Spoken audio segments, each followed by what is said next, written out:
Hello and welcome to my channel today, Boo Snakes and More. Today we're going to be talking about Batman, so please like this video and subscribe to the channel. And for more videos like this, watch my other house channel, A&A Snakes and Stuff. My youngest son's channel, Henny's Toys and Games, or my oldest son's channel, Little Chris. And let's dive into the video. Talking about Batman? I just got done talking about his work husband. And don't look at me that weird look. Think about it. Think about Superman. Think about it. What you're talking about now. I want to get back to my article. What is this about? Huh? The Batman Part 2? The Batman Part 2 is finally making movies. I swear to God, Matt better be in it. Towards its 2027 release date.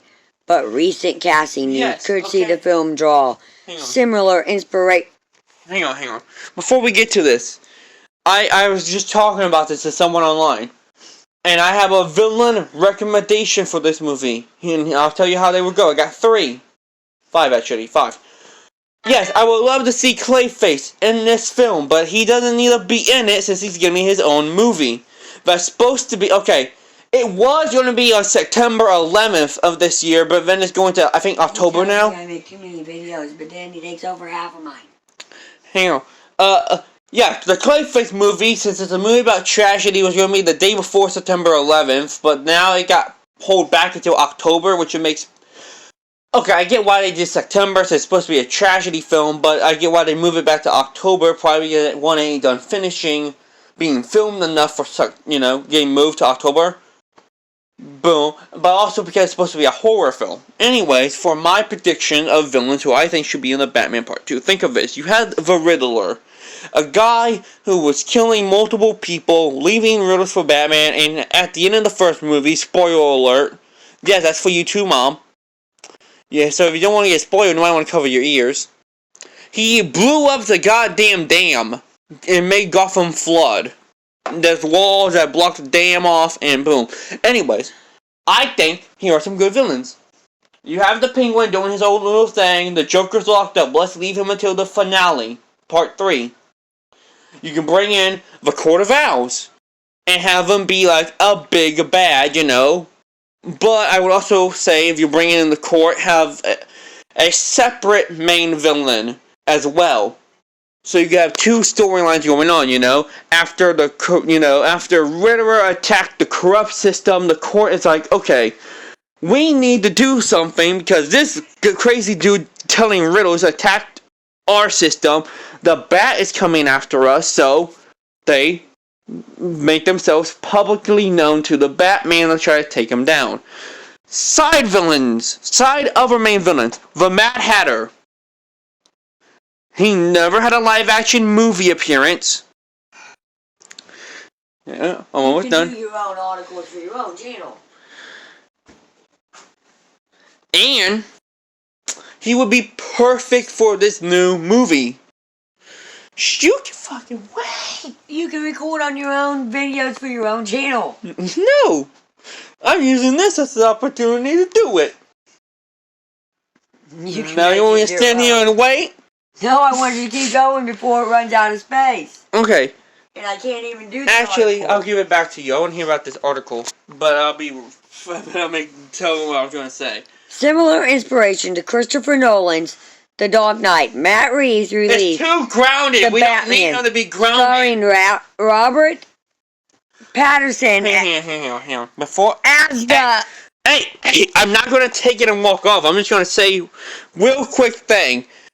I like the Nolan films, but they were too grounded, so I would like the Batman Part 2, since the first one was grounded, to bring in something less grounded, like the Court of Owls, or Ra's al Ghul in the Lazarus Pits.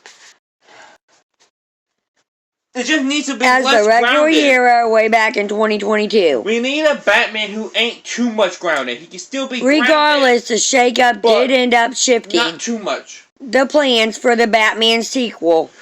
And finally, after a 5-year intermission, Reeves' I find it funny how Batverse will return to the big screen. However, despite being a bold new take on a familiar story, recent news makes it seem like this story could be more similar to The Dark Knight than anyone could have predicted. I was going to say, I find it funny how Riddler was supposed to be a villain, and the I think it was either with Joker in The Dark Knight or in The Dark Knight Rises, and he didn't get used. Same with Mad Hatter. And Matt Reeves is like, you want to know who would be a good villain for my first Batman movie? The Riddler. Also, I trust him with this franchise. One reason, Mom, you want to know why? Why? He made the Planets of the Apes movies, and they're good. Also, I have one of those. I have Batman The Long Halloween. I just need Haunted Night and Dark Victory. And then I could get almost the whole goddamn Batman Year One part collection here. Back on. Okay, people, if you don't understand, I'm trying to get a whole Year One thing for the DC characters. I only have parts of Batman Year... Let's just face it. Since there is already a comic volume for Batman called Batman Year 2, which brings in Dick Grayson, let's just call Batman Long Halloween Year 1.5. Like, in between Year 2 and Year 1. And I have that. I have Batman Year 1. Long Halloween. Another Batman Year 1 type story. Actually, two of them. But I'm not counting them, really. I am, but I ain't. And Batgirl Year 1. I need more Year 1 shit. The Batman 2 is shaping up to be another Long Halloween adaptation. Bring in Calendar Man! The Hollywood Reporter announced that I need my Sebastian Stein, best known to comic book movie fans for his role as the Winter Soldier in the MCU, he's gonna be Harvey. Is joining the cast He's gonna be Harvey of the Batman Part 2 as Harvey Dent, aka Two-Face. Prior to this, Scarlett Johansson, the MCU's original Black Widow, was also announced to be joining the cast in an undisclosed role. This is why I think it's going to be a female villain. Rumors circulated that Johansson would be playing Gwenda Dent, the wife of Harvey. I don't believe that. And now the casting confirmation of Stan as Dent all but confirms the likelihood that these two characters are likely to appear in the Batman Part 2. I mean, it would make perfect sense to which could very well Long Halloween lead to this movie being a more faithful adaptation of The Long Halloween, a story which The Dark Knight was partially inspired by. But if we are doing Long Halloween, like I said, bring in Mad Hatter, Scarecrow, a more human Croc. It's grounded, so just have it be a rare skin disease, and make up a reason why he's a cannibal. Say that because they bullied him. Leave the Joker out until the first. How the Batman Part 2 can be a better Long Halloween than The Dark Knight. The Dark Knight blended a better Long Halloween. two well-known Batman series. Mom, bring it back up. We already have a better Long Halloween movie. It's the Long Halloween. Literally, they made the comic into a movie. It's not one for one. It's almost one for one. It's a two-part movie. Go watch it. I think it's on HBO Max. It's pretty good. It has the whole story down right. The only thing that changed was the ending. Instead of Batman figuring out by himself, Can I finish the article? I will explain. The ending in the comic, we go to Harvey's been arrested as Two-Face. This is why I don't like recording with him, because I could read the whole article and then he could do all of his talking at the end. I'm not going to remember this shit by the end. Anyways, Harvey gets arrested as Two-Face. He says there was more than one holiday killer. He says he was one of them. It's believed, and that also, what the fuck is his name now? I'm blanking on, well, no, not Carmine, Alberto Falcone is another holiday killer. He's confirmed to be. Harvey says he is, but they don't believe him. But he says that there was more than one. We cut to his house, and we see Gilda Dent burning the holiday killer's clothing. And ends with her saying, "I believe in Harvey Dent." The movie fucks this ending up, though, since then we get Harvey, in the movie version, we get him being arrested. Alberto being one of them, I believe still. I haven't watched the movie in a while and I hated the ending. It was part 2. The part 1 ending was good. Bruce went back, he tells Batman that basically Gilda's the other one. When she wouldn't do, Harvey wouldn't do that because it's his wife. So Bruce goes there. He sees her burning a picture of her and Alberto, along with the holiday clothing. He puts it together. Her and Alberto were dating at one point before she got with Harvey. Alberto still likes her. That's why Alberto sent her the flowers when she was in the hospital after the Falcones blew up the Dent's house. Batman asked her this. He figured out she's the murderer. She tells him why, and he lets her go. They ruined the ending by making him let her go. The first one was perfect since Batman didn't know who it was, basically. The Dark Knight blended two well-known Batman stories, The Killing Joke and The Long Halloween. No, the fuck it. Creatively speaking, this was a masterstroke from director Christopher Nolan. Hang on. As he pitted two of the most notorious Batman villains against each other. Hold on, It made Dent's villain origin tie into the Joker, but it was also distanced from the source material. Okay, I gotta. These people are riding Christopher Nolan's dick. Bring it up. Come on. 1. The Dark Knight had nothing to do with the Long Halloween aside from Harvey becoming Harvey in the mob. Harvey becoming Two-Face in the mob. It had nothing aside from that with Long Halloween. No Carmine Falcone, no Sal Maroni, since they were already taken care of in the first movie. And 2, it has nothing to. It's not a mixture of The Killing Jokes. It's in The Killing Joke.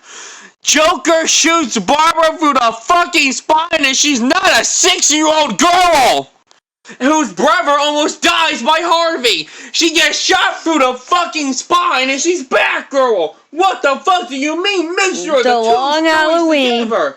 is a story that sees major players. As I say, Batman 89 is a mixture of Harvey Batman Year Dent, 1 and the Joker's first appearance. Jim Gordon and the Batman team up to root out corruption and mob crime in Gotham City.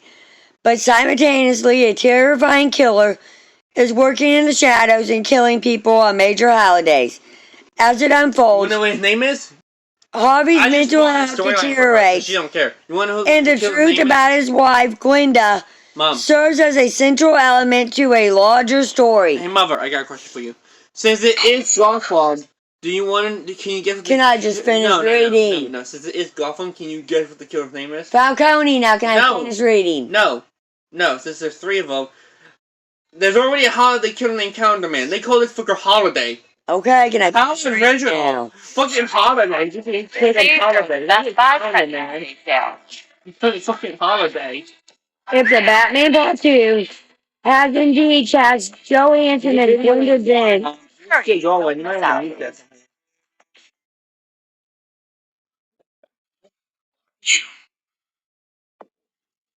I don't know where that thing is coming from. Sebastian Stan appears to be heading to Matt Reeves' Batman. Yeah, there we go.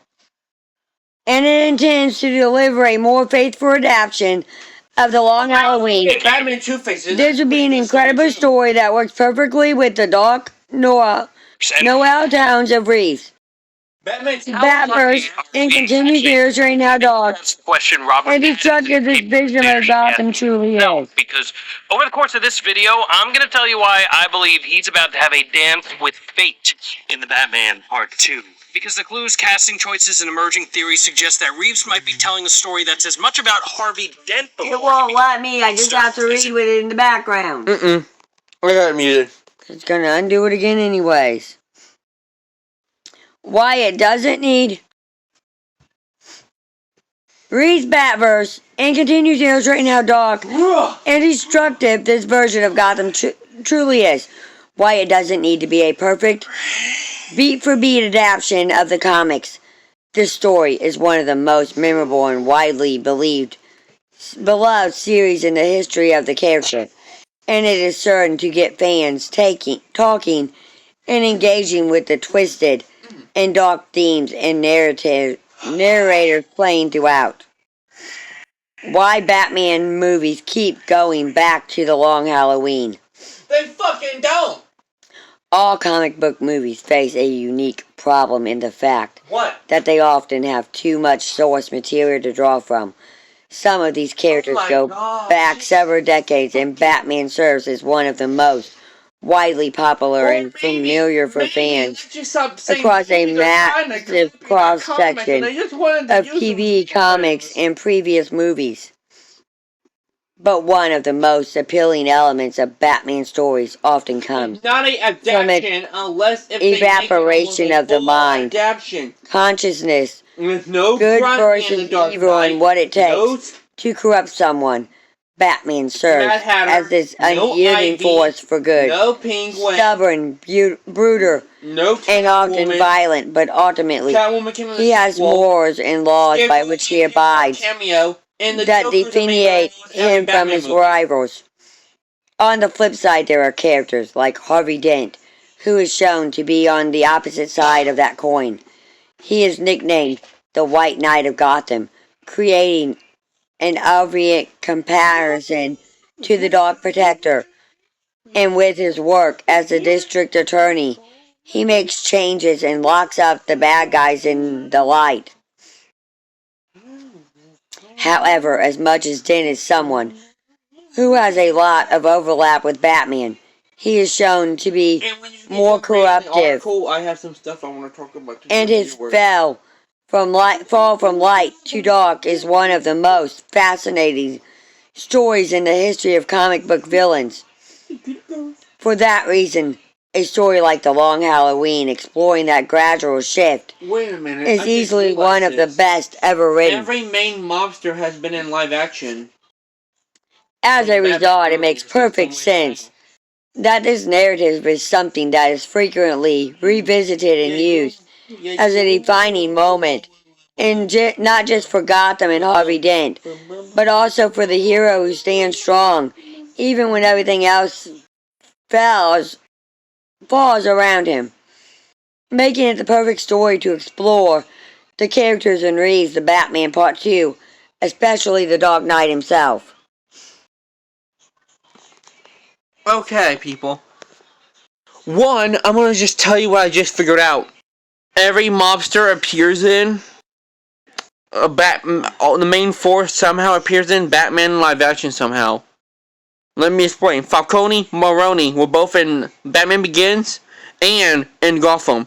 Roman Sionis was in Birds of Prey and his dad was in Gotham, so that don't count. Penguin was in multiple things, so that's good. But I wouldn't mind if this movie is a solo Harvey Dent villain movie, because that would be our first time for Harvey, since, well, his first movie appearance, Batman Forever, had him with the Riddler. His second one, The Dark Knight, had him with the Joker, sharing screen time. But I would like this to be a multi-villain movie, so let me explain. We could have the Court of... Number one, you could have the Court of Owls. Stop trying to hurry the fuck up. It ain't gonna record much longer, probably. Okay, the Court of Owls. Okay, then we're gonna stop this one.